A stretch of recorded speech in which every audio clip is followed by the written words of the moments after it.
Assalamualaikum dan selamat sejahtera. Bertemu kita pada sesi pembelajaran yang pertama untuk subjek Reka Bentuk dan Teknologi tahun 4. Video ini adalah khas untuk semua murid-murid 4 hormat. Okey, cikgu terus ke tajuk yang ada dalam subjek Reka Bentuk dan Teknologi tahun 4. Okey. Tajuk pertama adalah berkaitan keselamatan bengkel. Yang kedua, pengenalan reka bentuk. Yang ketiga, pengenalan teknologi. Yang keempat, reka bentuk pembungkusan. Nombor 5, reka bentuk makanan. Dan yang akhir sekali, reka bentuk pengatur caraan. Okey, untuk hari ini cikgu akan terangkan tajuk yang pertama iaitu keselamatan bengkel. Okey, keselamatan bengkel merangkumi peraturan keselamatan di dalam bengkel. Yang kedua, peraturan keselamatan diri semasa berada di dalam bengkel. Okey, untuk subjek RBT, cikgu nak kamu bersedia dengan buku nota, buku nota bergaris dan juga buku aktiviti. Okey. Terus kepada tajuk yang pertama, peraturan keselamatan di dalam bengkel. Okey, ini adalah paparan daripada buku teks RBT tahun 4. Okey, kamu boleh baca di situ peraturan keselamatan bengkel. Peraturan keselamatan perlu diamalkan ketika berada di dalam bengkel.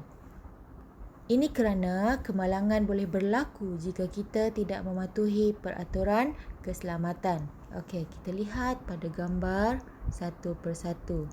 Okey, yang pertama, patuhi semua tanda keselamatan di dalam bengkel.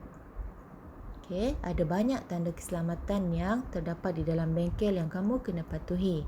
Yang kedua, buka semua pintu dan tingkap bengkel sebelum memulakan aktiviti. Ini adalah untuk pengudaraan yang baik semasa melakukan aktiviti. Okey, seterusnya bersihkan meja kerja dan bengkel setelah selesai melakukan aktiviti. Okey. Yang seterusnya, okey, yang ni letakkan beg di tempat yang disediakan. Okey, kalau macam sekolah kita SK Seri Subang Jaya, selalunya semua murid tidak dibenarkan untuk membawa beg. Okey, kecuali untuk masa yang terakhir, beg mesti berada di luar bengkel. Kenapa ya? Okey, kerana ini adalah untuk mengelakkan kesesakan di dalam bengkel dan juga berlaku sebarang kecurian alat-alatan yang berada di dalam bengkel. Okey, seterusnya gunakan alatan dan bahan setelah mendapat kebenaran guru. Ini kerana di dalam bengkel terdapat banyak alatan yang berbahaya, yang tajam. Jadi mestilah ada kebenaran guru sebelum kamu menggunakannya. Okey. Yang seterusnya, patuhi arahan dan makluman daripada guru sebelum masuk ke dalam bengkel. Kamu tidak boleh berebut-rebut masuk ke dalam bengkel. Tunggu arahan. Bila dibenarkan untuk masuk, barulah kamu boleh masuk dalam keadaan yang terkawal. Okey, seterusnya ialah peraturan keselamatan diri. Okey, lihat pada gambar. Okey, ada murid lelaki di sini. Pakai pakaian dan kasut yang sesuai di dalam bengkel. Tengok cara pemakaiannya. Okey. Ada menggunakan apron, kasut. Okey. Kenapa perlu pakai apron? Supaya melindungi pakaian kamu daripada kotoran. Okey, sama juga yang di sini. Ikat atau masukkan tudung ke dalam apron. Ini untuk murid perempuan yang bertudung. Sebaik-baiknya tudung itu dimasukkan ke dalam baju kamu. Okey, lipat lengan baju. Okey, bagi murid yang memakai baju berlengan panjang. ikat rambut yang panjang. Okey, ini untuk kekemasan, mengelakkan berlaku sebarang kemalangan, gangguan, okey, semasa awak beraktiviti. Okey. Peraturan keselamatan alatan. Alatan di dalam bengkel RBT hendaklah digunakan mengikut peraturan seperti berikut. Okey. Yang pertama, bertanya dan minta tunjuk ajar guru sebelum menggunakan alatan.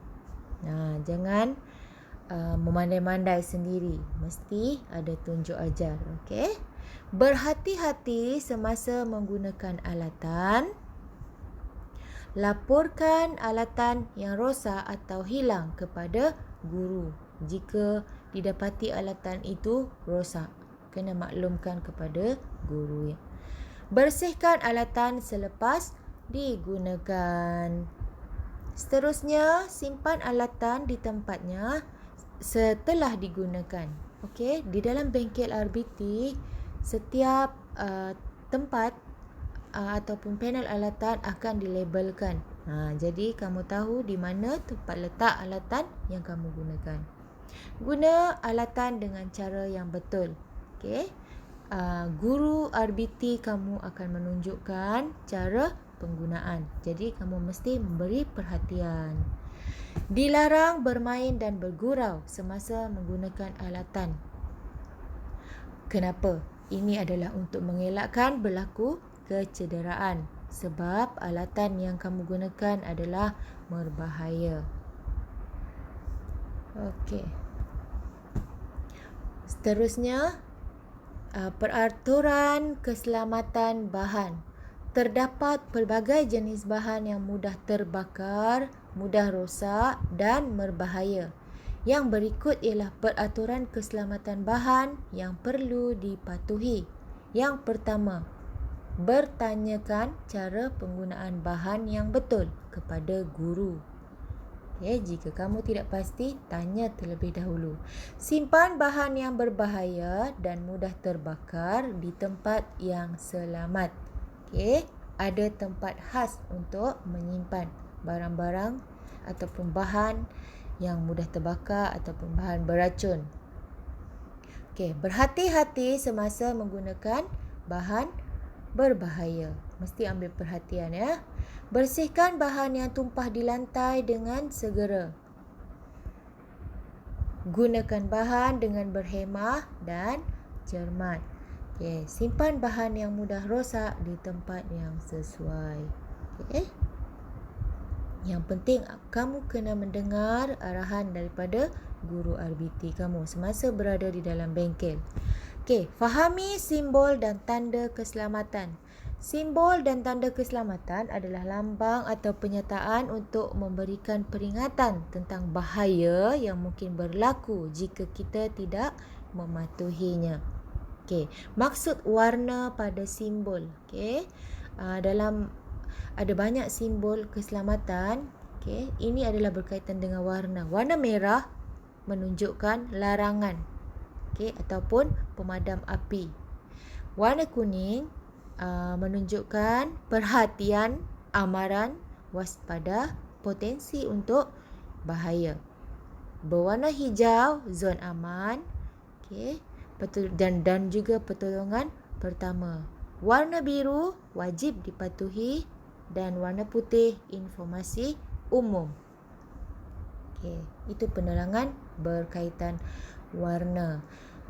Ini adalah salah satu contoh simbol dan juga tanda keselamatan yang membawa maksud. Simbol yang pertama. Awak tengok simbol yang pertama ni. Ini adalah tanda dilarang merokok. Keterangannya, kawasan itu tidak boleh merokok. Dilarang merokok. Sama juga di dalam bengkel adalah kawasan larangan merokok. Yang kedua, bahan beracun. Nampak ada gambar tengkorak. Bahan beracun. Bahan yang dilabel dengan simbol ini dikategorikan sebagai racun kerana ia menyebabkan kemudaratan atau kematian. Tak boleh main-main. Ini ialah simbol alat pemadam api yang berwarna merah ni. Alat pemadam api berfungsi sebagai langkah memadam dan mengawal kebakaran kecil. Okey, yang simbol api ni pula. Ini adalah bahan mudah terbakar. Okey, bahan yang mudah terbakar apabila terkena percikan api. Dan yang terakhir, ada gambar orang tergelincir kan. Ini menunjukkan lantai licin. Murid perlu berhati-hati semasa berada ataupun menggunakan kawasan ini.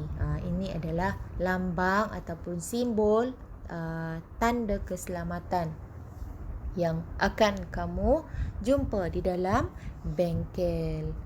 Okey, itu sahaja penerangan untuk keselamatan. Okey, keselamatan di dalam bengkel. Okey, jadi cikgu harap kamu boleh mencatat nota yang perlu di dalam buku nota kamu. Nota penting. Okey, senaraikan amalan keselamatan peraturan keselamatan di dalam bengkel, peraturan keselamatan diri, peraturan keselamatan bahan.